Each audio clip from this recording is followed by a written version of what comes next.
could you do that intro again for us? Yeah, absolutely. So we are Black Lodge Games. We have a YouTube channel, currently running a Kickstarter for our new Shadow Dark RPG module called the Shucked Oyster. It's been very successful so far, so we're very, very excited about that. And we're happy to talk about that whenever someone is interested in that. But we talk about tabletop role-playing games, and we take pretty strong positions on how we think they should be played, what is the nature of these games, and we have pretty strong opinions about various games that we like and dislike. Even when we like things, people tend to get mad at us for that, which we enjoy immensely. That's so funny. Yeah, it's very, very funny. But our kind of stance on role-playing games is that the real kind of unique thing about them is that you have basically agency in a way that you can't have in a video game, and that allows you to get like what we consider an immersive experience, where the kind of illusion of this imaginative experience we're having comes to life in a very real way in your mind. And those kind of brief moments where you're just so caught up in it, like that's the dragon that we're always chasing. And that is the thing that I think most people actually do want from their game. Because you don't get to take the experience points home. You don't get to take the gold pieces or the magic items. You take home the memories from the game. You will have, if you play these games passionately and correctly, you're going to have those memories that stick with you for literally decades. And I Absolutely. guess that is literally what attracted me to the whole channel in the first place. So I said to the guys before we started, and that is that I was quite nervous about this video, simply because this is a channel that I like a lot, and I can see in a few years this thing's going to explode and be gone, and be like, okay, and now they won't return my calls. So that will not be the case. We hope we blow up. We hope we blow up. Yeah, not in that way, obviously, but like right. But as Sigma males, we would never do so. Of course, like no, you don't see that type for that. But like, I do see it going somewhere. So that this is a, if you want to be a better role player, or you want to be a better GM or dungeon master, there are a lot of videos out there that will shove it right in your face. How to be a better GM, how to do this. This is the first channel I've watched where I come away and I go, I'm actually better at what I do because I watched that video. Like literally. That is incredibly Thank you. high That's praise. high praise. Yeah. And I'm writing my own game at the moment. Nice. Awesome. I've got one being published on the 30th, self-published. I'm not, on the 30th of this month. But that's just to get something out. The one I'm writing now, I actually had to rewrite parts of it because of watching your videos and going, that's right, I should do that. And it's made me a lot braver to stick to my guns and say, no. This is what I want to do. I want it to be Hell yeah, man. To do this. Have an opinion. Yeah. Take a stand. Exactly. Have a vision. Yeah. And You are, by the way, when these things are ready to come out and you want to promote them, you have an open invitation to come on our stream with fantastic. us and talk to us. Well, shall we get into a few questions? We do the first one. Sure, absolutely. What, in your opinion, makes for a good tabletop role-playing game? That was one of mine, so I'm going to sneak mine in first so I know what to buy.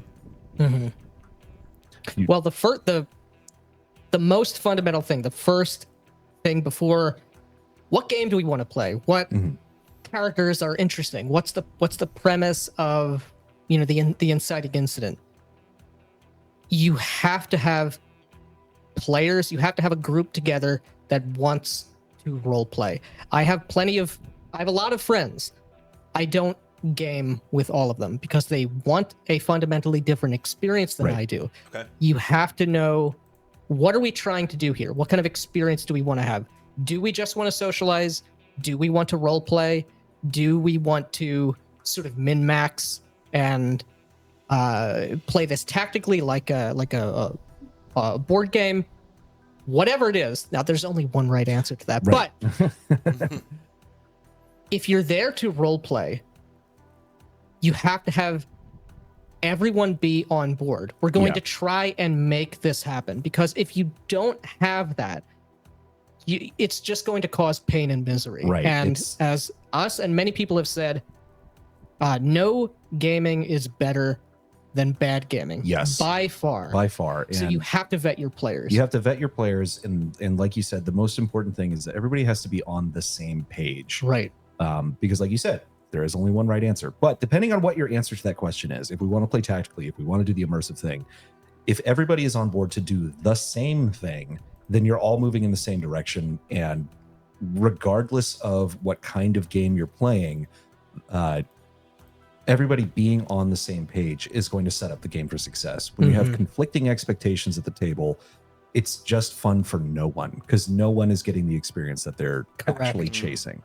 So in terms of a written book, is there any game out there that you've picked up recently in the last couple of years where you pick it up and Shadow Dark's one of them, I suppose, but where you pick it up and go, this is a prime fertile ground for a really good RPG experience? Oh yeah. I would. Mythras in particular. So we just made a video recently about Mythras. We've got a lot more coming. But it's a game, it used to be RuneQuest 6th edition. And then the license moved back to Chaosium, which is now making RuneQuest role-playing Glorantha, which is very good. But Mythras is awesome. It is a character-focused game, has a very mythic feel to it, and is all about the role-play. But unlike a lot of modern games that are more focused on role-playing, or what they would call the story aspect of this thing, where it's narrative and character-based, it has a really crunchy system to it. Like there's a lot, it supports everything with great mechanics that actually seem like they're simulating an actual epic battle and fight between people. It's really, really cool. Yeah, the rules are like robust and expanded enough to really try and not only simulate a world from this particular mythic fantasy perspective. So you have a very tactical and nuanced combat system, opposed roles, a lot of things that you can do in combat. You have a character creation system that really makes you think about the things which would be important, which would be like life shaping to your character. What kind of cultural milieu do I come from? What sort of profession was I raised in, or what social class? What are my family connections? So you become really anchored in this implied, mythic setting to do anything. Yeah, and that's the thing that's really great about it too, because there's a lot of people, and this has been something that's been done for a very, very long time, where people make these very long backstories for their characters. And we're not anti having a character backstory as such, but a lot of people just want to write a novel, and the backstory doesn't actually offer a bad novel. The backstory doesn't actually offer anything to the game or the character itself. They're not coming in with stakes or something that they want, motivations, goals, ambitions, beliefs. But Mythras, its character creation system, since you're starting from a framework of what kind of like civilization have I come from? Is it a barbarian civilization? Is it nomadic? Is it civilized? All of these different things, and then choosing within that your profession and what kind of like spiritual cults that you're involved in, which would be like a religion. It has a sort of life path to it, and it gives you certain life events that would have kind of shaped you, but they're not like some prophecy that you're writing of I'm good, and then I was born under this moon, and I must move on to claim the sword because I am the chosen one. It's nothing like that. It gives you like things about that are important to who this character is. This is where I came from. And knowing where I came from tells me where I'm going. Exactly. And where I want to go. And so you come out with a fully formed character that has a bit of a history to them, but it's not some very poorly written fan fiction. It's not a narrative. So it really gives you a great starting point. And there's a lot of other game systems that do stuff like this. But to kind of answer specifically the question of what is it we look for in a good role-playing game, for me in particular, I do want a robust set of mechanics. I don't like there's this big focus on rules light across the industry right now, and that's because it's kind of to appeal to throw the widest net, and I don't blame people for that. But the those games do not end up being satisfying in the long term. I want something that has mechanics that support the genre of the game. You know, if I'm playing a superhero game, I want mechanics that actually kind of simulate what it would like to be a superhero. And that's not going to be the same set of mechanics that you use for like a dungeon crawler. You know, these are different games, need different rules, but I want a robust enough set of mechanics that can actually support that. But almost more important than that, I want a world that is opinionated. You know, one of the big problems with kind of contemporary Dungeons and Dragons is that it's just this generic fantasy slop world that there's not really a setting there, and the implied setting is very weird and contradictory. Can I jump in on that, because that is something I've it is the bane of my existence when it comes to fantasy worlds, because I love writing, and I will fully admit I like writing lore more than rules, but that's changing now. I'm enjoying rules a lot more these days. But somebody said to me the other day, you should go and play Baldur's Gate 3, or you should go play Divinity 2 Original Sin. You'll really love those games. And I said, I can't get into them. And when they said why, I said, dude, there's fucking talking skeletons in it. Like I'm being serious. And they want to discuss really, really in-depth things like racism and internal politics. And like, dude, okay, fine. Then give me a reason why those skeletons exist. No, they just do whimsy. I'm like, well, yeah, but you don't respect your own internal rules, so why should I? Right. I generally agree with that. I will say Baldur's Gate 3 is game of the century, in my opinion. It's incredible. So let me kill Volo. Yeah, it let me kill a lore character in a race riot that I started by accident. It was crazy. But the biggest problem that I had with Baldur's Gate 3 is that it takes place in the Forgotten Realms. Which it's is such a terrible. shit setting. The setting's an issue. So you have a video game that does respect your choices as much as the video game can. Because there are way more than I thought possible. Way more than I thought possible. Yeah. Because there are hard limitations on a video game. There's nothing wrong with that. That's part of what a video game is. It's the limitations of the medium. But you're trying to give me all of these choices and immerse me in an interesting story in an interesting world. But the world is bland. The world does not have the depth to hang any kind of interesting or impactful story. Yeah. Because the Forgotten Realms and the generic D&D space, it's not a world, it's not a setting, it's just a collection of sort of overly digested tropes. Yeah. These worn down, what would you say? Like echoes of like genre. It's just archetypical genre attributes, right? Recycled, I think, is probably the better word. Overly recycled many times. And so you have like the impression of certain things that happen, or certain ways in which characters will act, or the gods will work, let's say. But it's been so eroded and weathered down that there is nothing solid there anymore. Yeah. Everything is this sort of, endless Saharan sand dune of like sludge. Yeah. And like I said, I want an opinionated setting, and that's why one of the big reasons that I'm attracted to things like Cyberpunk 2020 or Vampire the Masquerade. It's like, this world has a point of view, and agree with the point of view or not, it has one, and that has consequences for the way the game is played. Of course, and again, like I said, we're not huge knowledgeable about Warhammer or whatnot, but I do know a little about 40K, and 40K is extremely opinionated. Yeah. that's one of the reasons that people love it. Yeah. Well, it's a setting that makes demands of you. This is what the world is, which implies all of these other things are what the world is not. Right. So you're not going to play a moral relativist in the Imperium. In the Imperium. That's not. Yeah. I played Dark Heresy, which was one of the 40K role-playing games where you play Inquisitors. Yeah. And almost fucking died in the first session. Yeah, I played 2 sessions of Rogue Trader. Yeah. I think I was a factotum. We've had, but you're right.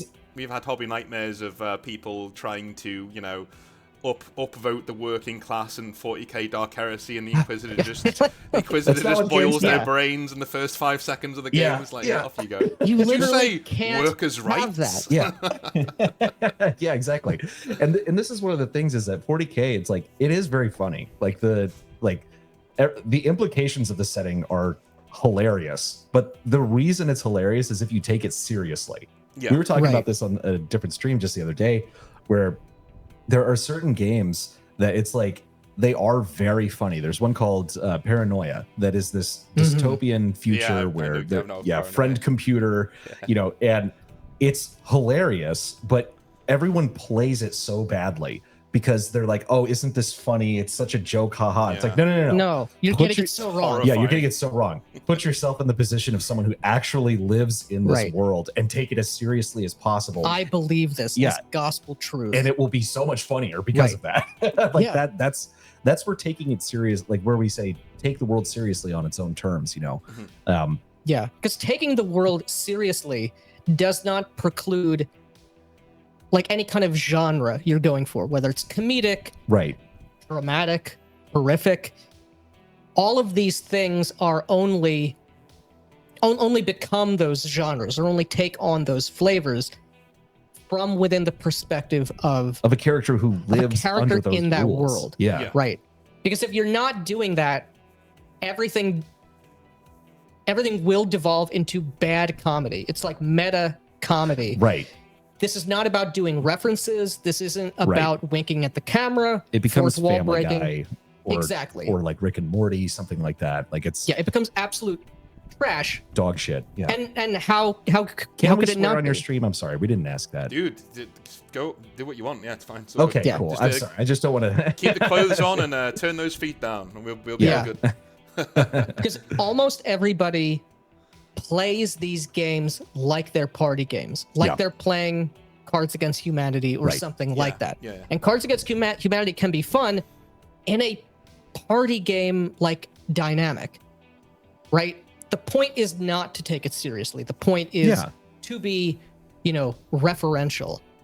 That's not what a role-playing game is. Right. Yeah. It's not even what a movie or a book should be either. In that way, there are similarities between those other mediums. Yeah. So I should probably look at the chat. So Jade, I'll do 40k questions another time, dude. All right, I'll do those another time.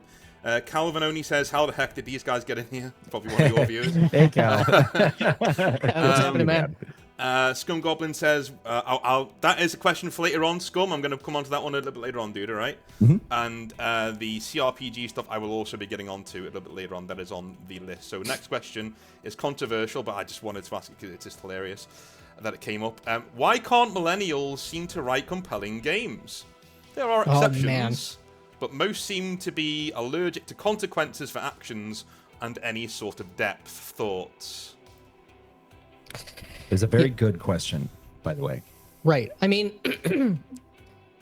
the millennial experience is largely like unmoored from anything that is real within the culture. Yeah, because we live in a time of like increasing erosion and atomization, and the only touchstones we have are these dwindling cultural tropes or brand identities, which are becoming less and less and less and less relevant every single year. And so everything is sort of falling away. And it's like in that being the case, the hallmark of like the millennial voice is one of irony, cynicism, and what would you say? Like sarcasm in a kind of sarcasm is not humor, by the way, but it's so sarcasm often conflated. is a symptom of a weak mind. Right. Yeah. I would say. Yeah. So everything is sort of whatever world or book, movie, game, what have you. If it has that millennial voice, it's being looked at sort of askance. Yeah. With this sort of smirking, deconstructivist, perspective to it. Yeah, it's like there's a fear by a lot of people of ever being sincere about anything. Yeah, it's a blight on which is current age, which is it's so irritating. But there's two kind of things. There's this fear and aversion to sincerity, and like everything has to be like, but just kidding, but not really. But not really. Ironic, it's like irony, like trying to dive into irony. Which is irony is such cowardice, because I don't have the courage of my convictions. Yeah, it's not even my convictions, like my my Dennis visceral Reynolds says, I don't have any convictions. Yeah. Yeah. I mean, Jimmy Drussel says the Joss Whedon effect. I second that. But even earlier Joss Whedon stuff. Like, I'm a big fan of Buffy the Vampire Buffy Slayer. was great.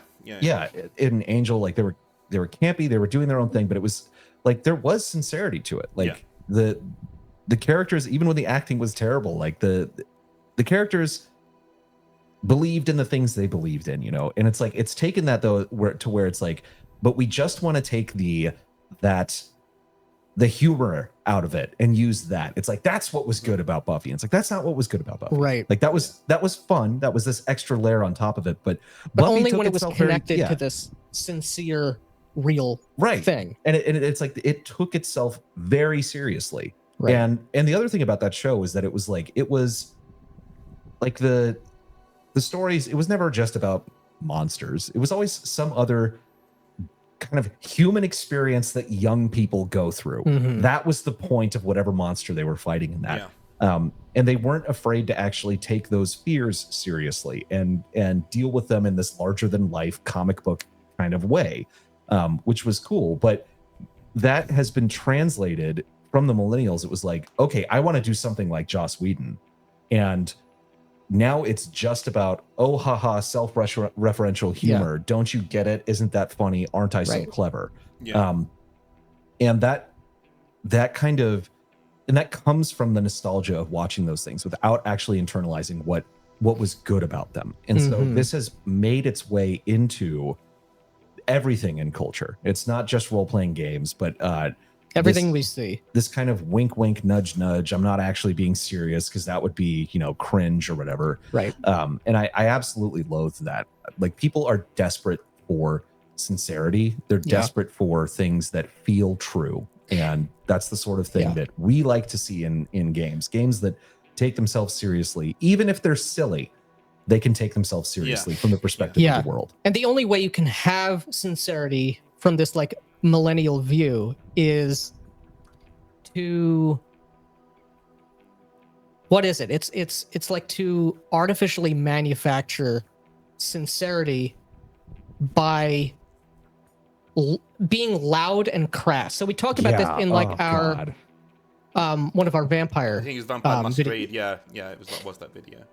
So you have like in the V5 book, and I like V5. It has many problems, and one of those problems is there's a lot of in-world dialogue in the core book, which is so clearly written with this millennial voice, where it's like, "Fuck you! Don't use the internet. Don't you remember what happened to the ShrekNet? Jesus fucking Christ!" Like, using "fuck" every third, fourth, fifth word as it's like, I'm being serious now. I don't know how to write a character or how to convey anything with gravitas or with sincerity. Mm-hmm. So let me just say, fuck shit every sentence so that the audience knows I'm being serious. And the only thing that can be taken seriously, because nobody believes anything anymore, is sort of mass media political ideology. Yeah. And it's so trite Yeah. And it's so artificial. And it's funny because we get a lot of comments about this where people are like, no, you're obviously just talking about Gen Z, or like, you guys don't get millennials at all. Gen Z was not. We are millennials. Yes. You morons. Yeah. Like, Yeah. We're Of speaking course I from know him. He's me. experience and the perspective. Yeah, like So, I think it's time to move on to Vampire the Masquerade, actually. The next one is... Cool. If I was starting with Vampire the Masquerade right now, what edition and book should I start, and why? And I'm guessing this is from somebody who knows who you are. So if they're looking for what you've been describing. well, I think we have different answers to this question. Oh, yeah. But I'll let you go first. I mean, I would say you should start with V5. V5 is the easiest to get. And again, if you've never played Vampire, you have no sacred cows with regard to the meta plot, the lore. Yeah. So any changes they made, whether you like them or not, you don't know about them. So they don't matter. Yeah. They don't fucking matter. And there are some really fucking good things that V5 did. The hunger die mechanic is excellent. It's one of the few true mechanical innovations that makes perfect sense and makes Vampire better. It makes Vampire 100% better, and the stance they've taken in the setting to make humanity be a force to be reckoned with, give consequence to what's in the name, the Masquerade. Yeah. That's how it always should have been. Yeah. So that is what I would say. Yeah. Now you would say. Now I would say that the best version of Vampire the Masquerade is actually not Vampire the Masquerade. It's Vampire the Requiem, 2nd edition. If you're to buy this book now, it will have a different cover and say Vampire the Requiem 2nd edition. But this was before some licensing stuff got figured out. It was known as Blood and Smoke, the Strix Chronicle. Vampire the Requiem was the new World of Darkness that came out in the mid-2000s after the World of Darkness experienced all of its apocalypses. They ended the line and started from scratch. And all that stuff. Yeah, and it had flaws when it came out. It was struggling to get out from under the identity of Vampire the Masquerade, but it was a completely misjudged and misunderstood game. And by halfway through the 1st edition, it was cooking on its own terms and it was awesome. The 2nd edition is absolutely phenomenal. It is amazing. It is amazing. And if I'm to run this game again, I will import the hunger die mechanic from V5 because it is an improvement. But this is a game that has a very different world. Doesn't have all the problems of the lore of the old World of Darkness, and it has way more mystery to it, and has a much more sandbox nature to it than previous editions did. V5 is also, I think, probably equivalent in terms of how sandbox it kind of is. Because there is less of for various reasons, there's less of a misperceived connection to the overbearing connection to the meta plot. Yeah, so it's which is good. You were never supposed to follow the meta plot rote and have that constrain you. Except anyway. that you had to, because by the end of the of Revised, every single supplement they released advanced the meta plot. So if you wanted to use books, it's like, well, no, the Week of Nightmares happened. You have to contend with that in your game now. So there was that became very overbearing. I started playing in the early 2000s, right before this big switch. I started with Masquerade, and I love it very deeply. But there was a sense that like every stone had been overturned already, and there was so much shit that you had to contend with that had happened in the game line that I felt very constrained. A lot of pockets.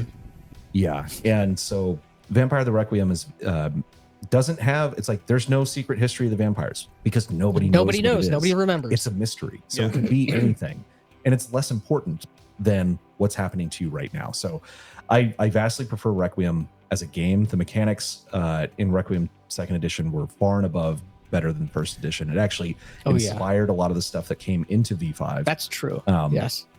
And so both of those games are excellent starting points. If you want more of the classic World of Darkness, Vampire the Masquerade, it's the 90s, it's gothic punk, then Vampire the Masquerade 20th Anniversary Edition, V20, Right. is also great. Okay. You kind of can't go wrong, but those would be our two starting points, either V5 Right. or play the other game, Vampire the That Requiem. is the dichotomy you described there, though, because Requiem would be more my kind of game, but I know more people who play V5. Yes. So I'm going to find more V5 games than I am Requiem games, unfortunately. Oh, for sure. That is true. Absolutely. So if you and that is something to consider too, because it's like I run games for the most part, so Same. I get to choose which game wherever to play. But if you want to be a player in a vampire game, V5 is going to be the easiest way. V5 or V20 will be the best way to be able to jump in. Alrighty. Next one's going to be brace yourselves, because we're going to go off the bridge here. Why are RPG safety tools not conducive to a productive role-playing experience? Very nicely worded one. I did a video on this the other week. They're not popular in the House of North either. But why do you think they're not conducive to a role-playing experience? And could you crystallize that for us? Because I know your video was amazing on it. Oh, thank you. Well, yeah, so there's a lot of reasons, and that video we could have said a lot more, because there's a lot. Yeah, Reddit did not like tools. that video. Oh no, Not that anyone cares what Reddit thinks at all. Which is fine because we don't like Reddit. Nope, no one likes Reddit.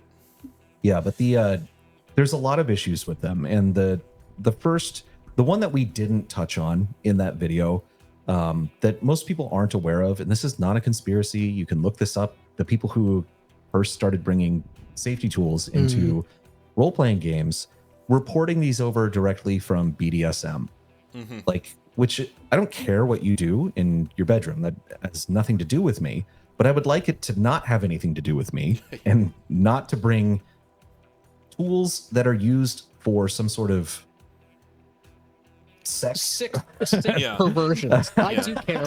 Nick cares a lot more than I do. Freaks. But it's like bringing these safety tools into a context that it, first of all, makes no sense and is essentially an attempt to normalize something that is on the fringe, that is known to be on the fringe.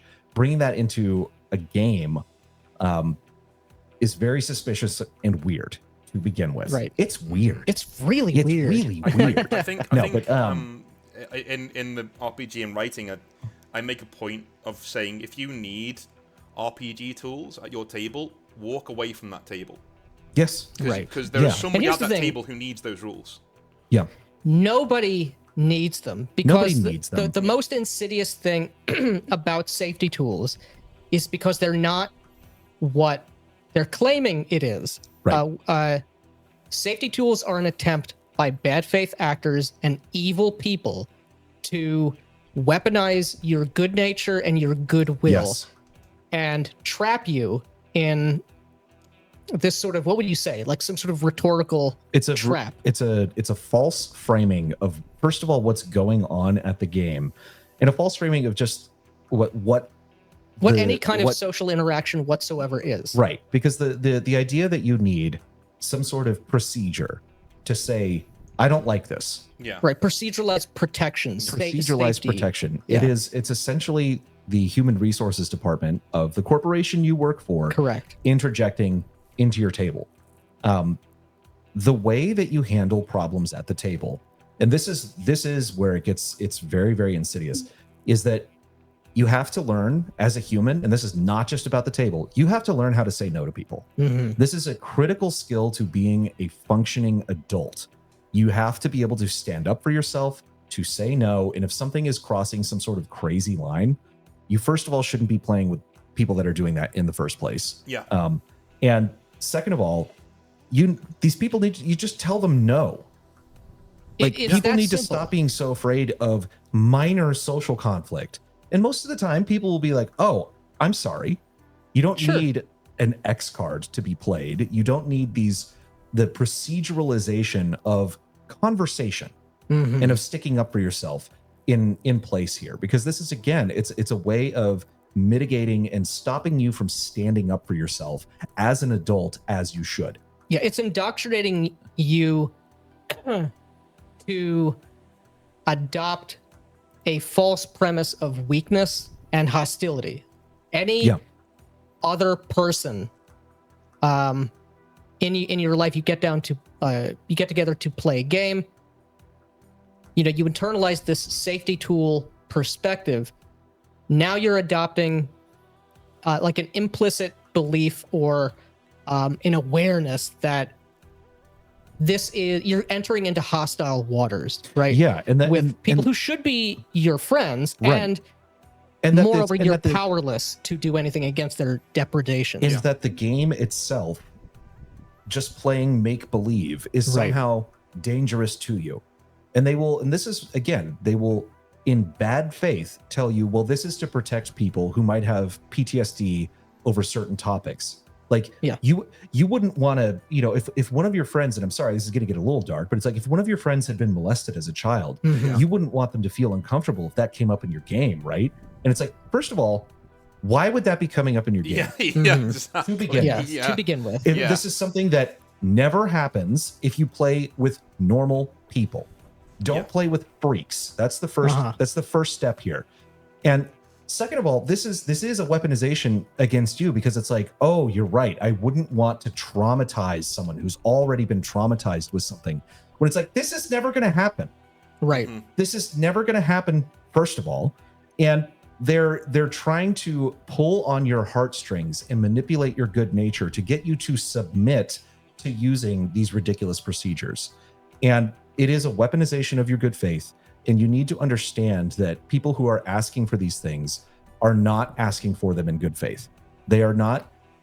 This is not something where you can reason with them about these things and that they will understand and will come to a different. There's no meeting of minds here. There's no meeting of the minds, because what they're doing is not using language to actually communicate an idea to you. They are using language simply to manipulate you. Everything behind what is being said by people who are proponents of these safety tools is, what do I have to say to get you to do what I want? Correct. It is not, how do I explain my position? How do I communicate this idea? It is literally, how do I get you to obey?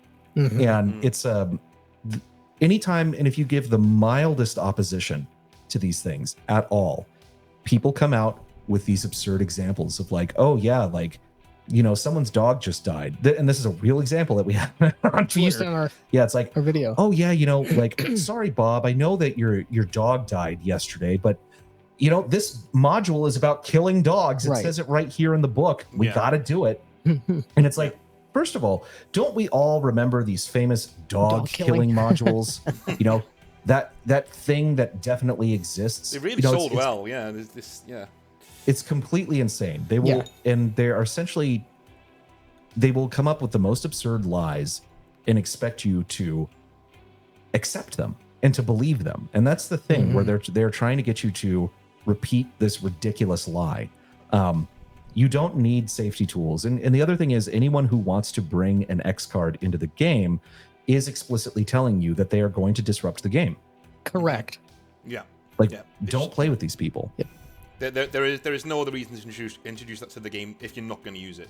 No. And you can solve any of these issues with a simple conversation. That's right. all needs to happen, Exactly. And they're trying to proceduralize conversation. You must handle these things, if they were to happen, through conversation, because this is an act of human interaction. Right. To do anything else, or to abdicate your soul, truly, to these evil artificial procedures, will make you weaker, more dispirited, and more easy to manipulate in the future, which is entirely what this is for. Anytime this is being floated in your game, get that person out or stop playing with them immediately. Because it's non-negotiable. These people are evil. And the counter argument to this that people always bring up is that, well, I don't have friends that I play with. I am at the mercy of just playing with random people online. No, you're not. No, you're not. You can join Discords and guilded servers and find people who are like-minded with you and want to play the same kind of game that you do. And you can play with those people, and you should not ever, because this is beyond the safety tools thing. This is the easiest way to ruin your gaming experience, is to just play with random people. People you don't know. You don't know what their expectations of the game are. You don't know if these are people that you would ever be, willing to be seen in public with, dead or alive. These RPG horror stories, which are artistic works of fiction in most cases. But even if they're real, the problem is you just gamed with some rando. Don't do that. That is the mistake. This is like before you like you said, before you even choose what game you're going to play, decide who you're playing with. You're going to be doing this activity for hours and hours on end. And for 50 years, somehow the hobby has survived without these safety tools and just relied on having conversations and playing with people that you trust and that you know. And they will tell you that, well, having a conversation, that's an example of a safety tool. And it's like, it's not. No, it's not. You do not get to take conversation from us and say that this is. No, it says here in the HR handbook that a conversation is actually a predefined tool. It's not. This is a lie, and this is a ridiculous proceduralization of something that should not be proceduralized. It's not that it doesn't need to be, it's that it should not be. So I'm going to do another question, and then I'm going to pause the recording so we can let my cat out because he's looking at the door. I think he smelt a woman. What in your opinion? I'll be back after that. Don't worry. What in your opinion is the difference between acting and role playing? I know this is another video, and this is something that I actually needed explained to me, because for the longest time, I actually have to hold my hands up. I had quite a toxic attitude towards overacting in an RPG space. I would go to a cafe and I'd see people putting on voices, and I'd be like, oh, "Fuck, that's cringe." Or Jesus, I don't want to be around that. But I've started to sort of recognize passion for what it is, but also to divorce critical role critters that I see around quite a lot who like to pretend to be voice actors. Separate that from actual passion. And your video on that, I'm going to link all of these in the description, by the way. All of the videos I'm mentioning, so go and watch them, please. But your video on that, with the one with Marlon Brando and Streetcar Named Desire, and a really good example there of what. And now I know what acting and role playing, the difference between. But could you explain what you think that is in a more eloquent way than I could there, please? That'd be amazing. Yeah, sure. Yeah, it's a misunderstanding of what the purpose of role playing is. Right. Because, go ahead. And I was going to say, there definitely is a Venn diagram in what role playing and what acting is, because in both cases, fundamentally, you are trying to get yourself in the mindset of a different person and try to act upon that person's You're doing goals. Things which, to an outside observer, could be seen as performance. Correct. Yeah, but that is kind of where the key difference is. There's a couple of big differences in that. When you're acting in like a movie or a play, there's a script. There's a sequence of lines that you're going to say, and when you're doing that, you are trying to be authentic in the moment, put yourself in the perspective of the character and pretend to be them. Like Sir Ian McKellen says, how do I act so well? I pretend to be the person I'm portraying in the film or play. But in a role-playing game, you don't have that script. The structure that you have is going to be kind of the game mechanics, and those are the limitations on what you can do. But it's something that you're doing in the moment. There is no script, and you're not coming up with lines. You're trying to say the thing that you think that character would say in the moment, or not say anything. Right, and you're taking on the mannerisms, or you're behaving from the perspective of a character, not to try and portray or to convey something. I'm not doing it for anyone else, whether it's an audience who's watching online, the other people at the table. I'm doing it for me. Yeah. To more closely have that immersive experience. And when I approach that immersive experience, I'm naturally going to take on certain mannerisms, or at the very least behave in a way which is not like me the player. Yeah. So it's going to seem like I'm being someone else because I'm trying to be, but I'm Right. not trying to tell you the story of, Conan or what have you. Yeah. And you're not doing it for the benefit of other people. Like you said, Correct. it's for me. And this is, whether it's on stage or on film, you are doing a performance, and you're doing it essentially in a very structured way in order to convey the director and the writer's intent of these things. That doesn't exist in role-playing games, and there are no observers of the role-playing game. Mhm. There is an audience for a movie, there is an audience for a film, and people get caught up in thinking that because they watch things like Critical Role, and I don't blame people for watching Critical Role like as a piece of entertainment. That's fine. It's like watching a TV show, but thinking that you have to create the sort of moments that they do on that show by performing and thinking like this is how you do it because I have to perform for an audience, even if it's just the other people at the table. That is not what you want to do, because first of all, it's going to be completely inauthentic, but you're really putting the cart before the horse. There is no audience in a role-playing game. There's no one watching the game unless you're streaming. That's fine, whatever. Yeah. But there's no audience. It's just you and the other players, and you shouldn't be trying to perform for the other players. You should be try and be as present and be in character as much as possible, because that's going to contribute to everyone's immersion in the experience, and it is going to contribute to the game being better. But you're not doing it for the sake of like, oh, now here I get to do my big emotional monologue, or anything like that, and thinking that the other you're doing it for the benefit of the other players. You're doing it primarily for the benefit of yourself. And when everybody is doing that same thing at the table, it kind of synergizes and it becomes something greater than the whole of it. But from the outside, if someone were to watch it, it would look boring as fuck. So, and that's kind of to be expected. It's not a spectator sport. So before I let this cat out, Magnificent Devil said, and I think he puts it really well, acting is a performance for others' entertainment. Role-playing is an internal mental process done for your own immersion. I think that is exactly what we're talking about here. Right, I will be around 30 seconds, guys. So entertain yourselves. I'm not even going to hold the recording. I'll be right back. 1 sec. Absolutely. And for any of you guys out there who are watching during this bathroom break, we are running a Kickstarter right now for our new Shadow Dark RPG module, the Shucked Oyster, which is awesome, and it's doing really well. Very well. And I think we'll probably be talking about it a little bit more extensively later on, but it's a lot of fun, and it's built 100% on all the principles that we talk about on our channel. So this is really putting our money where our mouth is, and making something that I think a lot of people are really going to enjoy. We have enjoyed it immensely.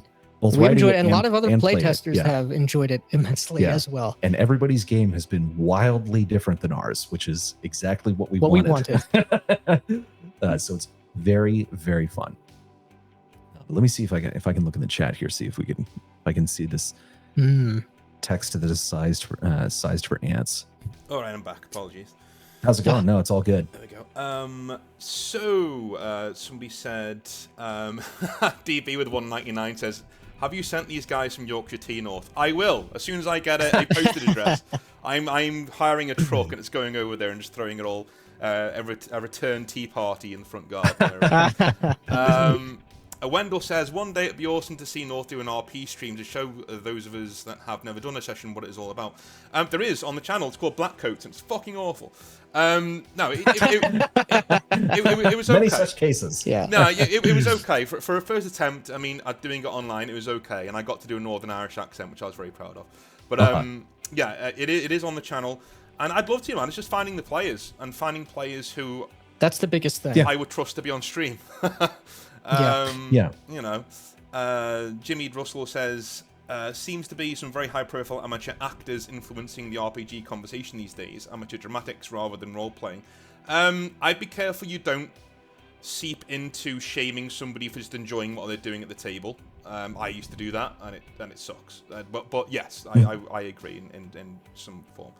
Where does the name Black Lodge come from? Is it from Twin Peaks? Yes, Yes, it is. it is. Oh, there we go. Massive Best show fans. ever. Yeah, maybe the best And maybe thing. the best movie ever as well.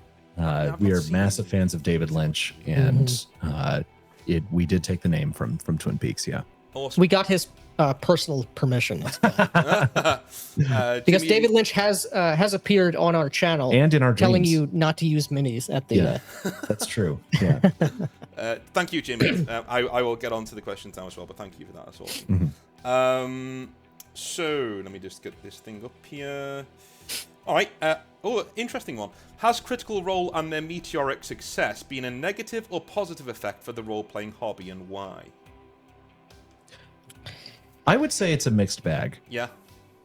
Because there is a sense, and I think people have said, I don't really watch Critical Role. I've obviously seen clips and things like that, but I think earlier on there was a lot more genuine kind of role playing going on, but it has turned into just essentially a TV show. It's like a big entertainment product, and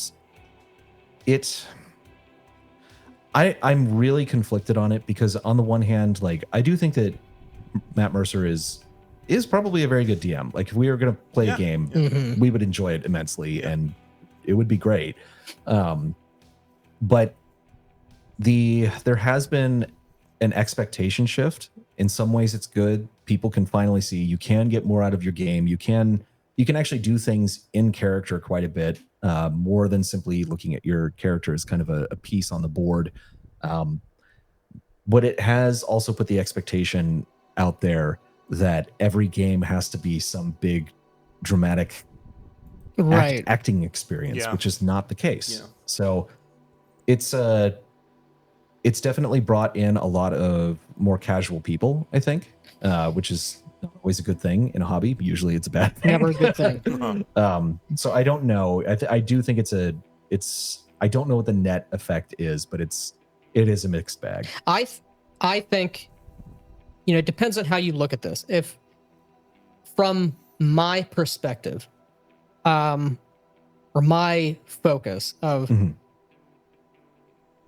people who approach role-playing games with a focus on character immersion and sort of chasing that goal and having that first principle in mind, I do not believe that Critical Role really has any meaningful effect, positive or negative, because as you say, the people who are fans of Critical Role are people who want to consume an entertainment product. Right. And so from a WotC financial perspective, or from, the market, the net worth of the industry, obviously it's a benefit because more people are buying more things. Yeah. But by and large, the people who are fans of Critical Role, the people who want to do what I want to do, I think we're going to find the hobby anyway.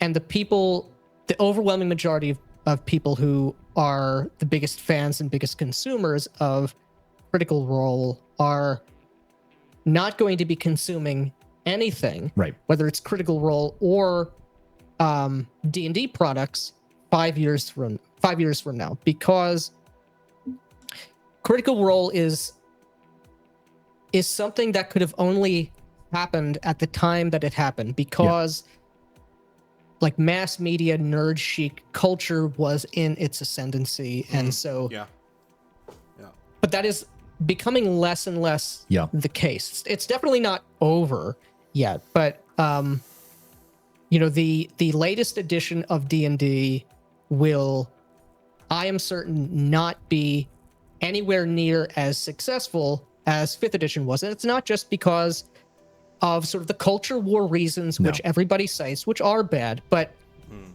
the fact of the matter is that the moment is passing for this to be interesting and engaging to a quote-unquote normie audience of people who just want entertainment products. And that's just the way that it is. These things do change. Marvel movies are not making the money, by and large, that they did before. All of these things are moving in a direction where the number of people involved are shrinking. Yeah, and it's not simply because of the quality of the Marvel movies not being what it used to or whatever. It's just that Marvel movies are less interesting to people, and the kind of normie role-playing experience is going to be less interesting to people over time. And this latest edition, again, it's like even the people who are deeply in love with 5th edition D&D are not excited about it. Right. Okay. So this will probably be the last edition of Dungeons and Dragons. They're calling it the forever version and everything like that. I don't think it's going to be forever, and I think at some point it's going to get shelved because it just doesn't have anything interesting to draw people in with. Well, I need to. DB's come up with another very interesting point that I kind of want to talk about. He said, it's shown that we need to gatekeep more as it gets more popular. We have more people wanting to change it because they are offended by make-believe stuff. It's fantasy / sci-fi, make-believe and not real world. I would say these people gatekeep themselves eventually because what they are experiencing in Critical Role is not role-playing, really. And when they actually do role-play, they'll go, well, this is horrible, and they won't stick around. So I kind of they're just going to leave eventually. Yeah. And there's another problem with it. Like I understand, and I think the most important thing is to gatekeep your table. You can only table. That's the thing. You can only gatekeep your table. Yeah. And I think a lot of people waste a lot of energy fighting the culture war, which is not really all that productive. No.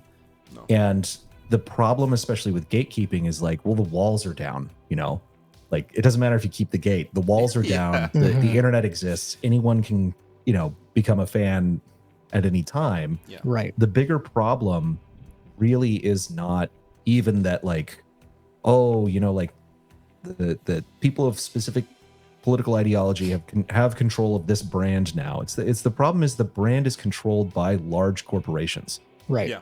And even if it wasn't quote unquote woke, it would be bad. It would be flavorless and boring. And the reason for that is that these Games Workshop included, these were made by like really small groups of very creative people that didn't work within a corporate structure. Like I've worked in the corporate world, and it's not an environment that allows for creativity.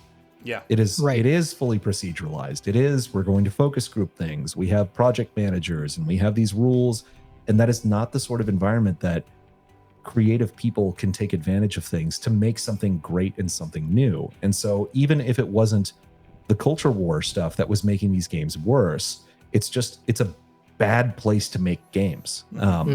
Wizards of the Coast actually released a couple of years ago a great little documentary about the art of D&D. I think it's called Eye of the Beholder. And it's I think it's on Amazon. You can find it streaming somewhere, but it's really good because it goes through all of the art from the first edition up until the latest editions.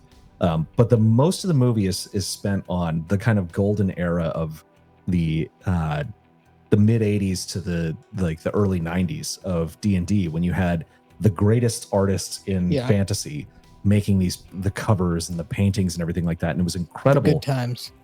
But the thing is, they talk about what it was like working at TSR at the time, and it was a madhouse. It's completely incompatible with anything like what WotC could be. Yeah, it's just a bunch of guys. Doing stuff without this structure or these schedule, rules. no procedures. It's basically like, get your work done so we can sell the book. Yeah, like one of the young guys, the teenager, like would climb a tree and get into he'd like come in through the fire escape when the building was closed. Things that are unthinkable at Wizards of the Coast or Hasbro or any of these companies. It's just not possible. So it is unfortunate what has happened, and what will continue to happen to these brands, because we have emotional attachment to these things that we loved in the past, but it's just the reality of the situation that those things are the official things are done. They're done. They're dead. This is the case with everything. We had a very amusing video that not enough people got angry about Star Wars. Yeah. This is the same with every every brand Yeah. that you remember, that you liked as a kid. These things are multimedia, multi-million or multi-billion-dollar brand franchises. Yeah. And in that environment, it isn't even that like these companies, WotC, are evil, quote unquote. It's just, it is the nature of a corporate structure. Right. It's like Pepsi is not going to ever make some great new mythology for us. Yeah, it's where impossible. where this is, creativity is not. Yes. Right. Yes. And I so think one thing I wanted to say on that from a video game perspective, just look at the amount of people like Black Isle and all of these old developers who tell you of all the really cool games that didn't get made because they were swallowed by a large corporation. You say, what the fuck are you doing? Put that down. You know, come and make the next, the next online shooter or whatever. You're completely right. And by the way, old school D&D does sound like old school Games Workshop from some of the stories I've heard of what they used to get up to. Yeah. Running around. It's awesome. And the thing is, like, there in the video game scene, there's a vibrant indie video game scene where really creative and out there stuff is being done. And there's the same thing happening in tabletop role-playing games as well. Right. It's like, it's now that we have the internet, there's no barriers. Anyone can make a book. Anyone can make a game. And it's on you to find an audience for that. You don't have the, we're never going to have the same conditions where something like D&D kind of took over the world for a while because it was just this new thing. Like that moment has passed, but you can find the most oddly specific system that you want that is perfectly tailored to you. And so it's sad that the older properties have been kind of abused and morphed into these new things, but there's so many new things and so many good things being made. And those are the things that you should be, and this is not just a sales pitch for our stuff, but those are honestly like the types of things that you should be looking for. And the other part of it is you've still got, especially in like, you've got the old editions of the rule books, you've got the minis, you can still play that game. Yeah. This is like the temptation to like black pill over the culture war. It's like, the hobby is over. The hobby isn't over. No, it's not. Yeah. The Dungeons and Dragons brand is over. But if you're actually interested in role playing, why do you care anyway? You're not sharing in the financial success of Wizards of the Coast. This literally doesn't matter to you. You already know that any product made within the last 10 years is bad and compromised, and it's bad and compromised, and it. This is the thing that you don't need to do brand to do the thing. You don't have to do brand to do the thing, and I get why people are upset. Like I still don't like that. Star Wars is ruined forever. Yeah, and it's just bad. Yeah, you don't have to like it, but you don't have to be imprisoned by it either. I don't let that dominate my life. That's a great quote. That you don't have to like it, you don't have to be imprisoned by it either. That's exactly what that's. And so many people let themselves I now is literally whenever I see anybody post about Star Wars on Twitter, whatever it is, I just block them. I'm like, take this away from me. I don't want to see it. There's a few frustrations about watching your channel. My main one, it's like the only one I've got is months after the fact I've done my video, I'll hear you guys say something and I'll go, fuck, like I should have said it that way. Well, no, it's better if people are saying the same thing. Not rote repetition, but but it's people. This is an attitude I really don't like, is people who are obsessed with getting credit for something. It's like if say you were the first person to come up with some really good idea and that idea starts proliferating, that's success. It worked. It was true and it was real. It doesn't matter that they cite you, right?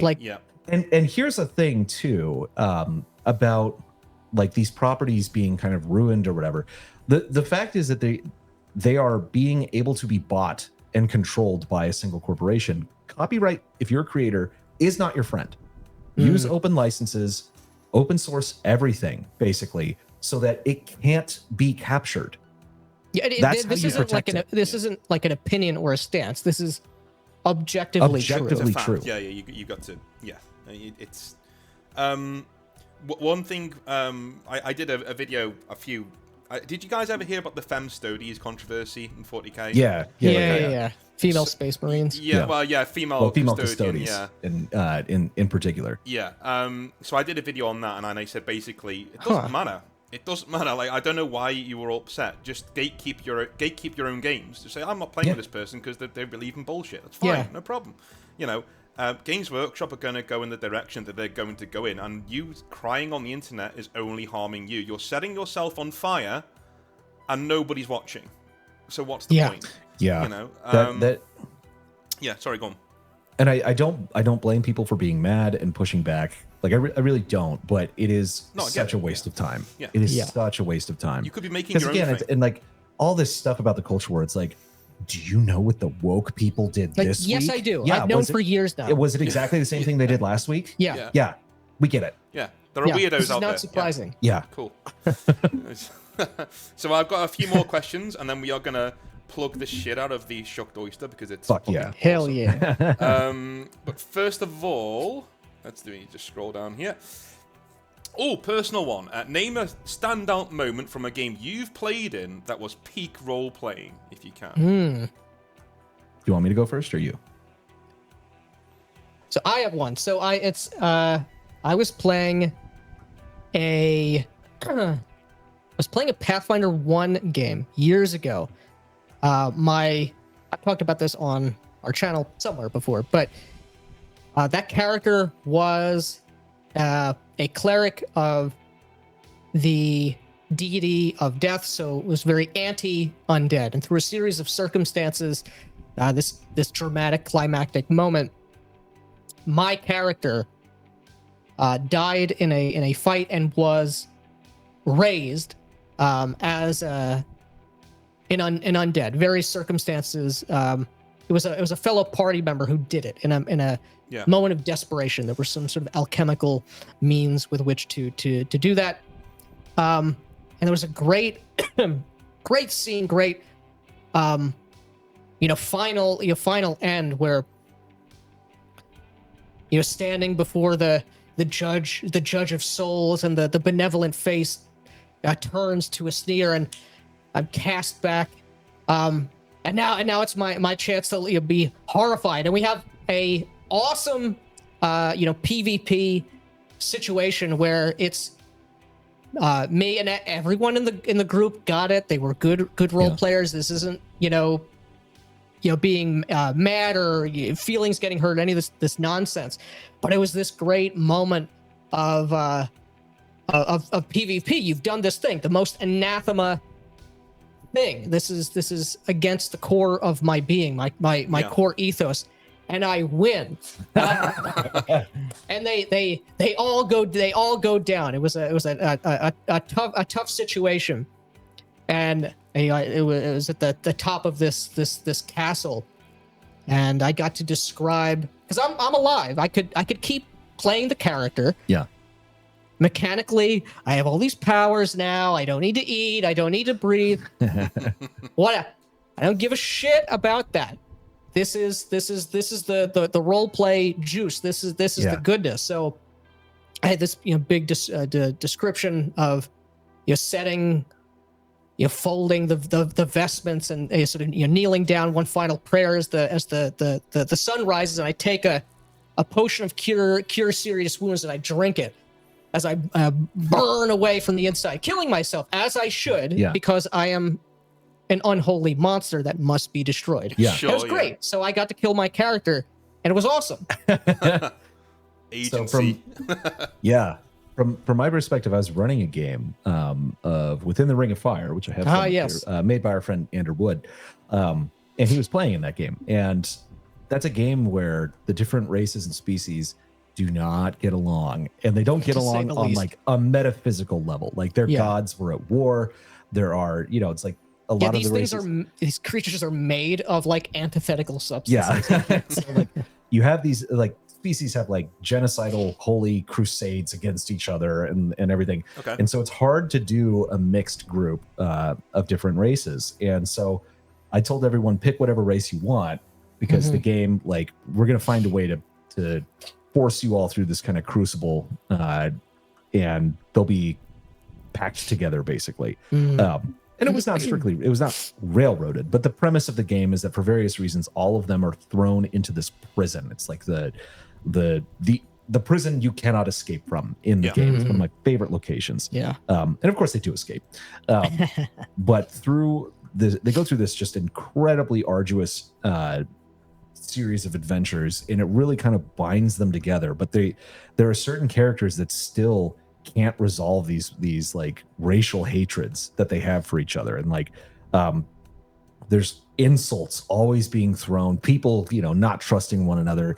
And the last session of this game, one of our players had to step out, so I was running her step away from the game, so I took on her character as an NPC. And my friend Andrew, he just kept going on, kept needling it, and finally, like, they're on these cliffs, and she's like, nope, you're toast. Uses a mind control power on him and tells him, throw yourself off the cliff. Holy shit. And he rolls to resist, and he fails, and so he does, and he's dashed against the rocks. Just as one of the other player characters, who there's been this secret weird love triangle going on between the three of them. None of them like the person that they're supposed to. He comes in, sees this guy get murdered, and is like, okay, well, now I have to kill CERN. So he's using his his psychotic flame religion powers to burn her alive. And she's saying, no, I love you. And he's like, it's too late for that. And so he smashes her face in with a mace, and she dies. And then another character comes in and kills him. And it was just this, like, it was a total party kill. Everybody died, and it was because they all killed each other. And it was like 10 sessions worth of all of this stuff building, and it was like, and even though they had like the gods and like all of these mythic powers, like trying to both as antagonists and protagonists, trying to force them together, it was like they couldn't overcome like the pettiness and the hatreds that they had grown up with, and it destroyed all of them. And it was awesome. It was one of the best. That's peak role playing. Yeah, I mean, both of those examples. I mean, I had a funny one with the game I'm making. Two of my friends were play testing it in California for me, and they sent me a long story of what had happened. And this happened. You might want to patch this. And I was like, oh, okay. Basically, the way armor works is that you have a strength attribute, your body attribute, and if it isn't high enough, you can't wear certain armors, as is in every other game under the sun. Thing is, you can wear the armor, you just get heavy debuffs to your movement or whatever you can do, and it actually goes down to where you can't move at all. So these two knuckleheads, they go and they rescue this lord's daughter from this mercenary company, and they find this huge, massive set of knight armor, and they go, this is worth so much money, what the fuck do we do with it? Let's put her in it. It's fine. So they put her in it, and they lie her down, and they put a grappling hook around her leg and just drag her out of the entire place whilst they're fighting. And it was like, okay, well, I'm not patching that. That's cool. That's fine. Cool. All right, let's do some Shadow Dark RPG stuff, because this will lead me into plugging the shit out of the Shucked Oyster. So, and the brilliant, absolutely fantastic illustrations that are in it. I was reading through it before. Why choose the Shadow Dark RPG for the Shucked Oyster? Did you ever consider any other system to place your tavern in? We definitely didn't. And the reason is because it's like, it came to me in a dream. We were doing a video comparing old school essentials to Shadow Dark, which we did not want to do. And so we just went on this stream of consciousness story in our video about what kind of a person would actually live in a Shadow Dark world. And Shadow Dark has mechanical incentives for you to carouse, and you get additional experience for blowing all your money after you come back from the dungeon. So obviously you're like a degenerate, like adrenaline junkie. Yeah, you're absolute. You're like a more extreme, more violent. What was that Adam Sandler's character in Uncut Gems? Oh yeah. It's like easy come, easy go. I blow High all my risk, money. yeah. I'm not thinking tomorrow. I'm doing the most dangerous thing possible to get money so I can come back to town, blow it all on. It's kind of like Barbarians of Lamora. Like, it's very similar to that. When there's, I think there's a mechanic in that where they're like, between sessions, get rid of all your shit. Like, do a Ponzi scheme or something. Just get rid of it. Yeah, you know? exactly. So it gives you this incentive to keep going back and going deeper and getting more to loot and all of this. Yeah. And so we came up with this. It was just supposed to be the intro to this video we were making. And it became the video. So it's just this stream of consciousness story of this guy, like waking up, in a pool of his own vomit, and but his bookie's banging on the door to try and get his debt. So he jumps out the window, and it's like, well, where does he go from here? Obviously, he goes to the brothel. Yeah. I'm going to go ruin my life some more.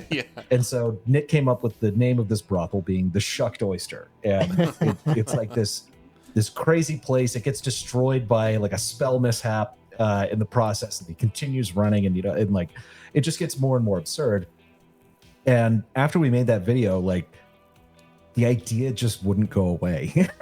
We have to make this real. Yeah, and so I was like, you know what? I'm going to make the Shucked Oyster as like, we'll just make it some like tiny little location, carousing location that you can use in Shadow Dark as like a fun little project. It'll probably be like 30 pages or whatever. And then we started working on it, and the idea just kept snowballing and becoming bigger and bigger and bigger. And what we thought was going to be about 30 pages is about 200 pages now. And the reason we stuck with Shadow Dark was just because that's where the inspiration came from, and it made the most sense to. Yeah, it fits. It just really fit. Yeah. But the thing is, it will work in basically any other D20 fantasy RPG. Correct. And we hit a stretch goal on the Kickstarter where now we're making it compatible with Adventurer Conqueror King system 2. Which is on the other a much more complex, crunchy game than Shadow Dark is. Shadow Dark is a very rules-light game that's very focused on this dungeon delving experience, and Adventurer Conqueror King is focused on everything that you could want to do in a fantasy game. And so we're going to have an appendix at the very end, the appendax, if you will, that covers and converts everything into the rules of Adventurer Conqueror King. So you've got a very rules-light version, a very crunchy version, and if your game falls somewhere in between those, you will be able to use this in your fantasy world. It's amazing. I love it. I can't wait to get. I mean, it's just a really, really, really cool project. And guys, if you lose everything in an RPG and you've got the Shucked Oyster in your game world, just remember there's always Svetlana. And she's always Svetlana. She's always there, ready, waiting, willing for you. Her bosom is waiting for you, as is Dolly the Centaur. Yes, and some other non-human, very interesting characters. Very interesting characters. Yeah. Go ahead. No, go on. Yeah. I was gonna say but the premise of it is though that like we honed in on this carousing mechanic as kind of like this is the thing we want to focus on because. Shadow Dark is very focused on dungeon delving, and it does that really well. It's frankly like a brilliant game. Like Kelsey Dion has made, she won all the Ennies, which are like the industry awards for it. She won 4 of them, every category she got nominated for, and it's completely well deserved. It's like one of the best products for sure. I've gotten for an RPG in a very, very long time, and it helped us immensely because that game has such good tools in it for generating dungeons and like terrain and settlements and all of this stuff that we were able to really keep it focused as working within Shadow Dark. But we wanted to take this thing where a lot of people, when they're playing like strictly dungeon crawlers, tend to view their town as like a gas station, where they go back to fill up on hit points before they go back out. And we're like, no. It can be so much more interesting than that. Yeah. So it really turned into, it's just this thing that you can put, it's meant to go into your ongoing campaign. It's not like we're going to sit down and tonight we're going to run the Shucked Oyster. We're going to do the module and it's going to be over. It's not really meant to do that. It's supposed to just sit in your campaign. And over time, it just draws people into it. And we've done some kind of clever mechanical things the way to do that. But the brothel itself, the Shucked Oyster, is known for freak accidents. It burns down all the time. It gets rebuilt constantly. I love that there's a table in there where you can. How is the shucked oyster when you find it? Is it burned down already, or is it? Yeah, is it, and that has changed slightly since Okay. that has changed slightly. Okay. But that is the sort of thing. It's like you can burn it down in a couple of different ways. Right. The first one being if you go there and you carouse and you get a sufficiently high carousing outcome, you kick off the fire, and then you have something happens while you're something partying. happens that kicks off the fire.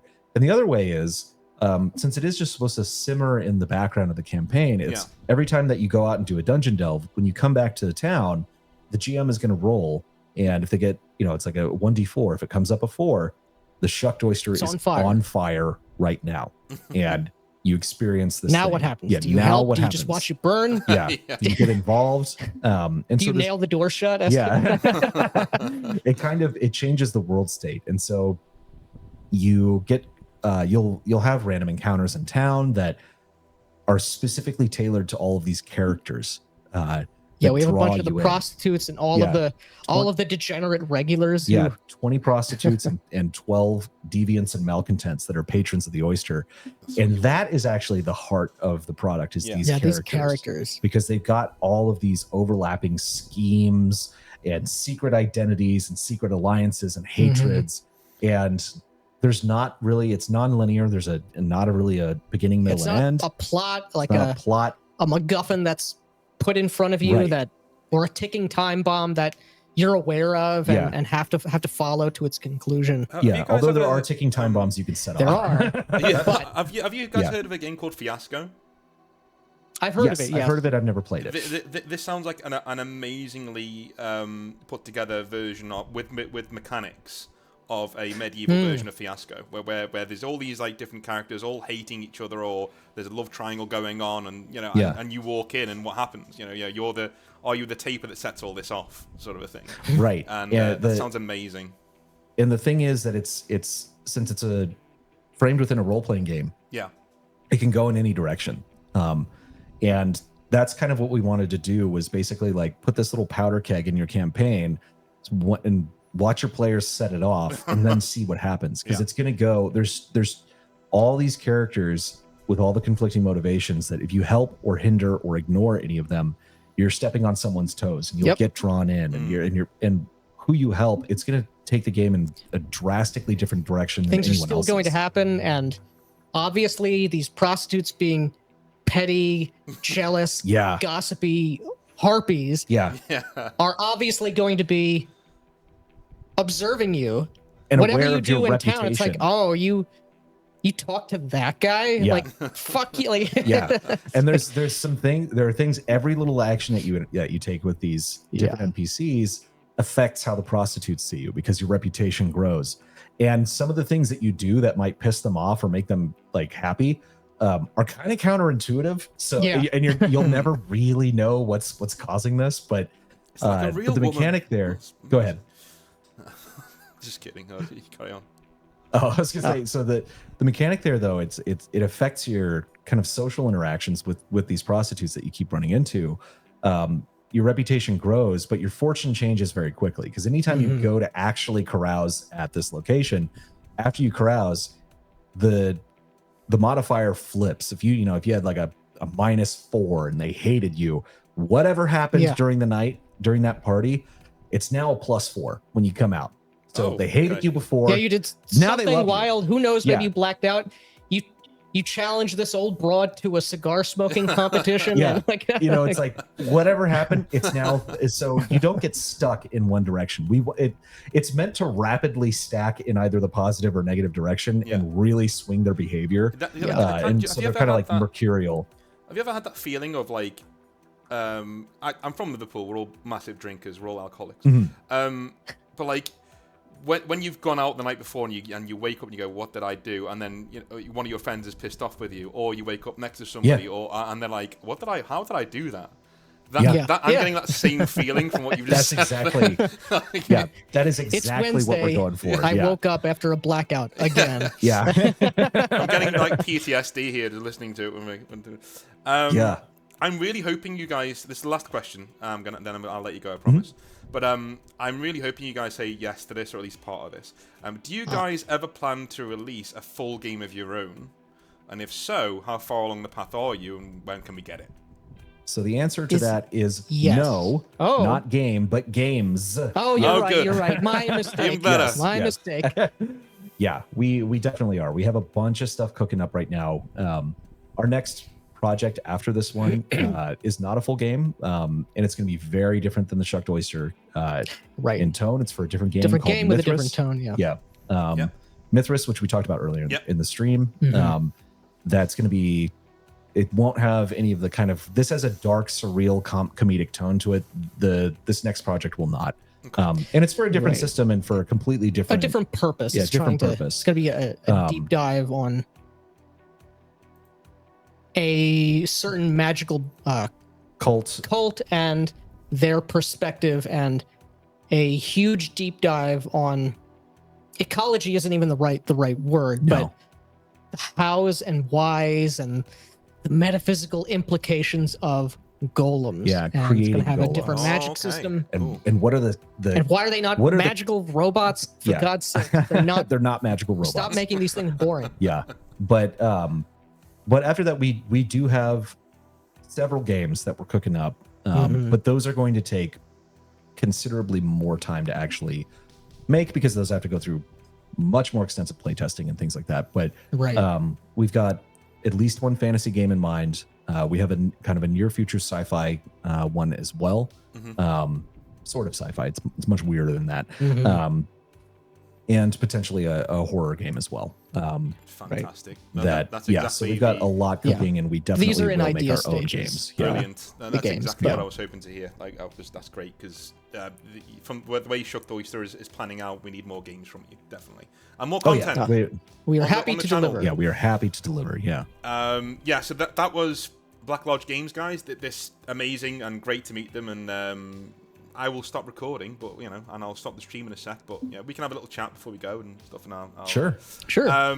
I quickly, if I may, just interject. We also have a locals community. That's true. Yeah, blacklodgegames.locals.com. Promo code Midwit. You can get a month free. And also, if you're interested in what we've talked about regarding Mythras, if you use promo code BlackLodge15 on the Design Mechanism website. Design Mechanism is the company who makes Mythras. You can get 15% off. Yeah, and we do not get paid for that. We don't get paid. Yeah. It'll all be in the description. We'll exchange information. I'll whack it in the description. Yeah. That is Black Lodge Gaming, though. So thank you very much for joining me, guys. That was amazing. Thank you very much. Thanks for having us, man. It was awesome. It was awesome. Cheers. Thank you.